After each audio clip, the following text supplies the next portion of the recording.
من سەبارەت بە بەڕێوەچوونی پرسە و دوایین پێشهاتەکان لەگەڵ یەکێک لە مامۆستانی ئاینی کە ئەندامی ئەنجومەنێکی بیسکەسی پێکەنراوە بۆ ئەم کێشەیە قسەی لەگەڵەکەم.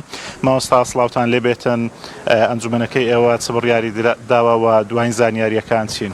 سڵاو لە ئێوەی بەڕێزیش، سڵاو لە بینیرانی پێام، خی گەورە موفقتان بکەین ئینشاءالله. بسم الله الرحمن الرحیم. دیارە ئەوە یەکەم کێشە نییە و دوا کێشەش نابی، تا ئێمە ماوین کێشەکان بەردەوامن زۆر بەداخەوە بۆ هێزەکانی ئەمن و ئاسایشی هەرێمی کوردستان، ئەوانەی کە هاتوونە سەجادە و داوای حەقی خۆیان و داوای تەواوی حەقی خەڵکی کوردستانەکەن لەگەڵیشان پۆلیس و ئاسایش و ئەمنی ئەو کوردستانە.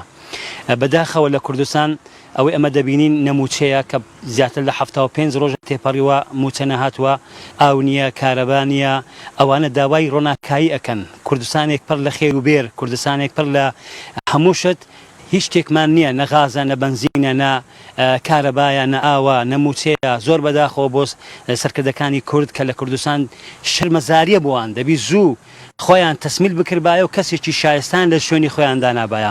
ئێمە ئەوڕۆ لە سەر تەرمی خوالی خۆشببوو حەسەن ڕەحمان خی گەورە بە شەهید لە قەڵمی بدە ئینشاءالله، ئەنجومەنێکمان پێکەنا کە دەگاتە 20 کەسێک، هەمومان بەیەکەوە هاوڕان لەوەی بڕیارمان داوە ئەگەر حکومەت بێتە سەرخەت و حەقمان بستینیت ئەوە ئێمە دەستخۆشی لە حکومەتەکەین، و ئیلا ئەگەر حکومەت حەقمان نەسینیت و ئێمە کە لە ڕابردوودا دووسێ قەزەی تریشمان هەبووە حکومەت حەقی ئێمەی نەداوە، بەڵام ئێمە وەکو عشایری توانیتمان ئەو کەسانەی کەوە ناحەقیان کردووە بەرامبەر بە باڵەکایەتی بەدەستی خۆشمان لە ناومان بردوونە، و ئەو برایش بە هەمان شێوە ئەنجومەن وا بڕیاری داوە ئەگەر حکومەتی هەرێم بێتە سەرخەت و تۆڵەی ئەو خوالی خۆش بۆ بکاتەوە ئێمە دەستخۆشی لێکەن، و ئیلا ئەگەر نەکاتەوە ئێمە وەکو باڵەکایەتی بەدەستی خۆشمان پاشی 100 ساڵیش بەر ببێت و خزمەتی بکە بەدەستی خۆمان لە ناوی دەبین و تۆڵی خۆمانەکەینەوە. خوێن بەخوێنە بەڕاستی. مامۆستا بارودۆخی هاوڵاتیان زۆر خراپە، بە تایبەتی لە ئێستادا کە موچە نییە، بینین گرفتی ئاو هەیە، کارەبا هەیە، هاوڵاتیانە بۆ نەبوونی کارەبا خۆپیشاندانیان کرد. ئایا پێویست ئەکاتن هێزە ئەمنیەکان بەم شێوەی مامەڵە لەگەڵ هاوڵاتیان بکەن؟ ئەوان داوای مافی هێزە ئەمنیەکانیش ناکەن؟ بێگومان هەروەکو لە قسەکانیشی شەڕم پێدا، ئەوانەی کە هاتوونە سەرزادە بۆ خۆیان بەتەنیا نەهاتوون، داوای موچە ئەکەن بۆ ئەو هێزەیە کە دژیوان وەساون. زۆر بەداخەوە ئەوەی بینیمان لە سەردەمی بەعس بەبیرمە هاتەوەکەوە خەڵکی ڕاودەنا دەیکوشت، بە هەمان شێوە ئەیانەوێ ئەو خەڵکەی لەناو بەرن. ئەوانەی کە هاتوون داوای ڕۆناکایی ئەکەن.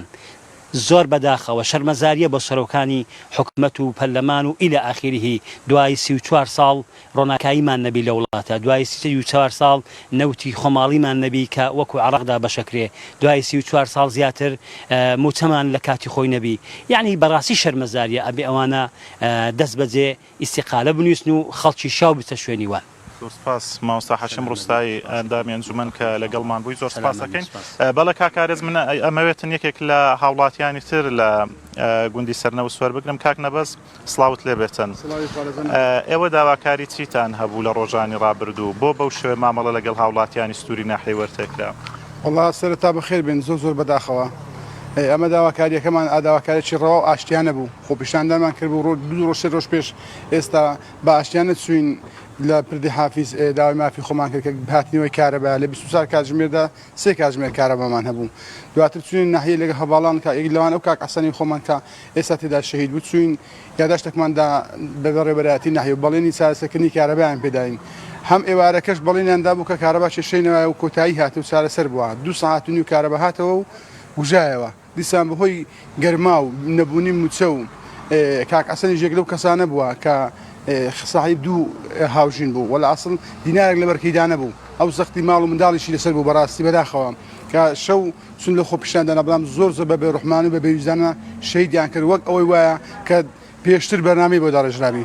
زۆر بەداخەوە بۆیش ئەو ناومان لێنا شەهیدی ڕووناچی چوە بەڕاستی سنووری ئێمە تاریکە بەداخەوە بۆ کاک حەسەن، بەداخەوەش بۆ ئەوانەی کە گوێ لە میلەتێکی خۆیان ناگرن بەبێ ویزدانی و بێزەمیری کەوتونە گیانی میلەتی خۆمان. ئەوانەی کە سوونە خۆپیشاندانەکە هیچیان نەچیەکیان پێ بووە، نەچەقویان پێ بووە، نەهەڕەشەیان کردیا، تەنها داوای هاتنەوەی کارەبایان کردیا. بەڵام بەداخەوە لە وڵاتی ئێمە داوایە داوای موچە بکەی، داوای کارەبا بکەی، یان دەتگوژن یان سزن دەکەن، یان ئەمر قەبزی لە بۆ دەردەکەن. زۆر بەداخەوە.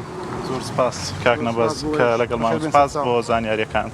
بەڵێ کاکە ئارێزەمە پەیامی ئەم هاوڵاتیانە بوو و مامۆستا حەشیم کە ئەندامی ئەنجومەن بوو کە ئەنجومەنێکی کەسی پێکێندا بۆ ئەم کێشەیە ئاماژەی بەوەدا کە بەڵێ تا ئێستا هیچ بەرپرسێکی ئەو ناوچەیە بەشداری پرسەکەی کردووە؟ بەڵێ بەداخەوە لە دوێنێ شەو کە